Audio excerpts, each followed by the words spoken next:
안녕하십니까. 저는 이날코 한국학과 전임 강사 조윤행이라고 합니다. 저는 프랑스 대학에서의 한국어 교육 과정의 운영 현황과 과제를 이날코 학위 과정을 중심으로 살펴보고자 합니다.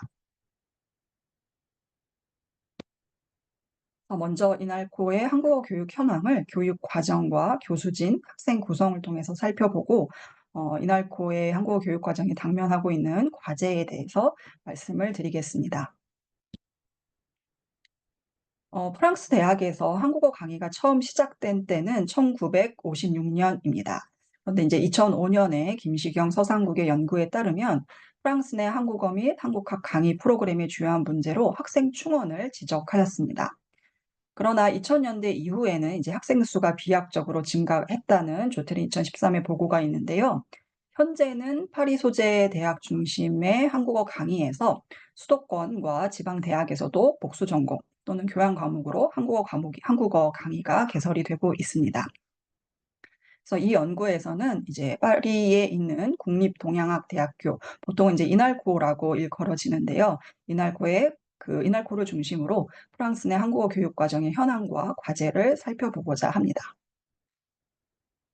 그럼 먼저 이날코에 대해서 간단히 말씀을 드리면, 프랑스의 국립대학이고 학부 3년제 과정과 석사 2년제 과정을 이제 갖추고 있습니다. 이건 뭐 이제 이날코만의 특징이라기보다는 프랑스의 대학이 이제 이런 과정을 어, 제공을 하고 있는데요.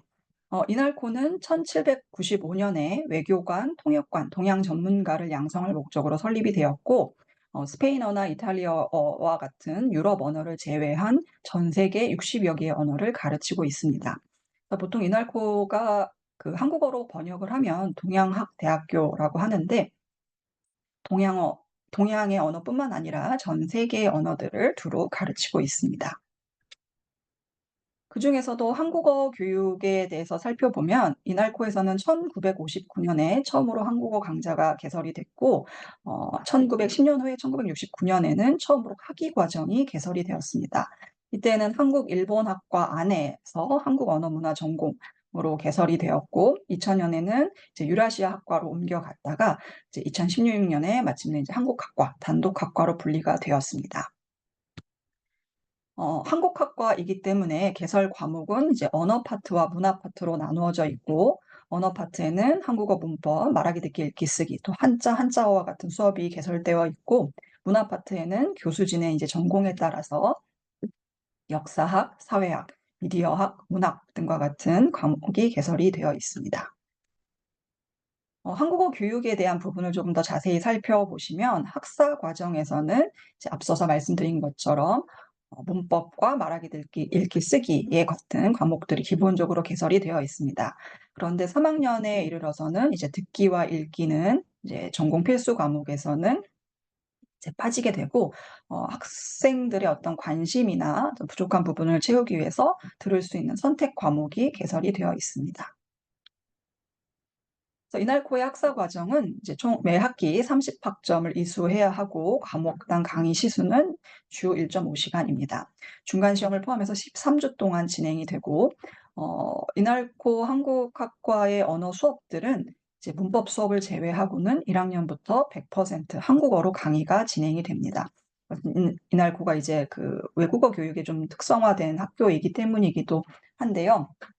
문법 수업의 경우에는 이제 단시간 안에 많은 문법을 학습을 해야 되기 때문에 대형 강의로, 그다음에 좀 일부 프랑스어를 사용을 해서 설명이 이루어지고, 문법 수업에서 그 학습한 내용은 이제 각 기능별 수업에 가서 분반으로 나누어져서 이제 100% 한국어 강의로 수업을 듣게 됩니다.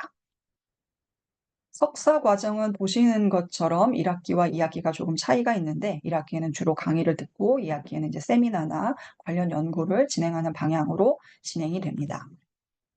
석사 과정에서는 한국어 실력을 늘릴 수 있는 과목과 또 한국어를 학문적으로 접근하는 과목이 개설이 되어 있고, 이날코의 석사 과정의 좀 특징적이라고 할 수 있는 부분은 직업 연계 과정이 있다는 것인데요. 이 직업 연계 과정은 한국어 교원 양성을 목표로 하는 그런 과정입니다. 프랑스 내 한국어 강의 수요에 따른 프랑스 교육부의 요구에 의해서 2019년에 신설이 됐는데, 보시면 한국어 교육학 수업이라든지 교육론 수업, 그다음에 석사 2학년 2학기에 한국어 교육 실습도 이루어집니다. 그래서 교환을 써보고 모의 수업을 해보는 실습까지 마치게 되면 파리 시내의 중등교육기관에 가서 인턴십을 마쳐야 합니다. 그렇게 되면 과정이 이수가 되고 이 과정을 이수했다는 것이 이제 학위의 명시가 되기 때문에 한국어 교육학을 이수했다는 증명이 되고 있습니다. 다음으로 교수진과 학생 구성을 살펴볼 텐데요. 이날고 한국학과에는 시강제 강사 선생님을 포함해서 총 21분이 강의를 맡고 있습니다. 이 중에서 한국어 수업이 가장 비중이 크기 때문에 언어 전담 강사가 가장 수가 많습니다. 그리고 한국어로 100% 수업이 이루어지기 때문에 언어 전담 강사는 모두 원어민 교원입니다. 다음으로 학생 구성을 보시면 이제 학사 과정의 경우에는 1, 2, 3학년을 합쳐서 대략 200명 정도가 되고 석사는 정원이 15명입니다. 박사 과정에는 지금 2명의 학생이 등록을 해서 연구를 진행하고 있습니다. 학생 구성으로 봤을 때에는 중국 학과와 일본 학과와 함께 이날고 안에서 가장 규모가 큰 학과이고 특히 또 2010년대 중반부터는 굉장히 지원자가 늘고 있기 때문에 대학 입학 자격 시험의 성적 상위자 순으로 선발을 하고 있습니다. 이날코 한국어 교육 과정의 과제를 좀 살펴볼 텐데요. 가장 큰 당면한 과제라고 한다면 전문적인 교원 수급이 이제 쉽지 않다라는 점입니다. 이건 뭐 해외 한국어 교육 기관에서 비슷하게 겪고 있는 문제라고 생각이 드는데 특히 이 프랑스 대학의 어떤 특수한 맥락이 이 문제를 조금 더 해결하기 어렵게 만듭니다.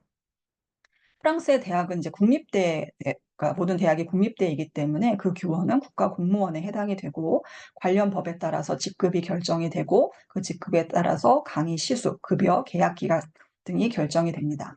한국학과 내의 언어 전담 강사는 모두 계약직으로 지금 고용이 되어 있는데 이날코 내의 언어 전담 강사는 보시는 바와 같이 3개의 직급으로 나누어져 있습니다. 오른쪽으로 갈수록 강의 시수가 적어지고 급여가 높아지는데요.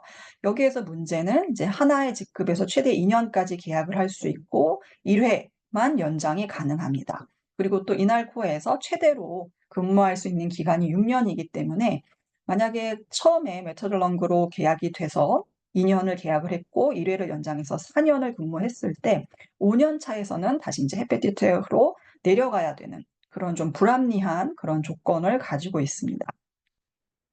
이것이 여러 가지 좀 이제 문제들을 만들고 있는데 저희 대학에서는 한국학과에서는 한국에서 전문적으로 한국어 교육을 전공한 그런 교원들을 이제 채용하고 싶어 하는데 이런 계약 조건의 어떤 비합리성이라든지 또 파리의 고물가에 비해서 급여가 좀 넉넉지 않다라는 이런 것들 때문에 한국에서 채용을 하는 것이 쉽지 않고 또 이런 상황들과 또 교원 계약이 굉장히 불안정하게 이루어지기 때문에 결국 이 모든 것들이 교재 개발이나 교육 과정의 안정적인 운영을 좀 어렵게 하는 것 같습니다. 또 한 가지 이날코 한국어 교육 과정이 당면하고 있는 과제로는 현지화 교재의 어떤 필요입니다. 저희 대학에서는 지금 경희대학교에 바로 한국어로 이제 수업을 하고 있는데 이것이 아무래도 한국에서 한국어를 배우는 학습자를 위한 교재이기 때문에 프랑스에서 한국어를 배우는 저희 대학 학생들에게는 좀 적절하지 않은 경우가 있습니다. 그래서 예를 들면 뭐 서울의 생소한 동네 이름을 한국어를 공부하기 위해서 또 함께 공부해야 되는 굉장히 부담이 있다라는 점. 그리고 무엇보다도 국내 기관의 교재들은 10주, 200시간에 맞춰서 제작된 교재이기 때문에 이날코의 강의 시수나 학기가 맞지 않아서 단계적이고 체계적인 교수 학습이 좀 어려운 그런 부분들이 있습니다. 마지막으로는 이건 뭐 비단 이날코의 문제뿐만 아니라 프랑스 대학 전체에서 가지고 있는 좀 한계라고 할 수 있는데요. 프랑스 대학에서는 비전공자 교원들이 많이 채용이 돼서 한국어를 가르치고 있습니다. 그렇다면 이들을 어떻게 교육하고 또 재교육할 것인지 이런 것들이 좀 해결이 되어야 될 것이고 또 한국어 교육 종사자들이 좀 학술적으로 교류할 수 있는 그런 자리가 많지 않은데 이 두 가지 문제는 좀 맞물려 있다라는 생각이 듭니다. 그래서 이런 학술 교류의 장이 한국 교육 전체에 전문성 신장을 위해서 필요하다라는 그런 생각이 듭니다. 현재 프랑스 대학에서는 이제 다음 학기 또 보르도 대학에서 새롭게 한국학과가 이제 단독 학과로 이제 개설이 된다고 하는데 이렇게 그 양적으로 굉장히 성장하고 있는 과정 속에서 질적으로도 성장을 같이 이루어내고 있는가라고 했을 때에는 아직은 넘어야 할 산이 많은 것이 사실입니다. 그래서 이 연구가 어떤 이러한 과제를 해결할 수 있는 하나의 실마리가 될 수 있기를 기대해 보겠습니다. 발표는 여기까지 하도록 하겠습니다. 감사합니다.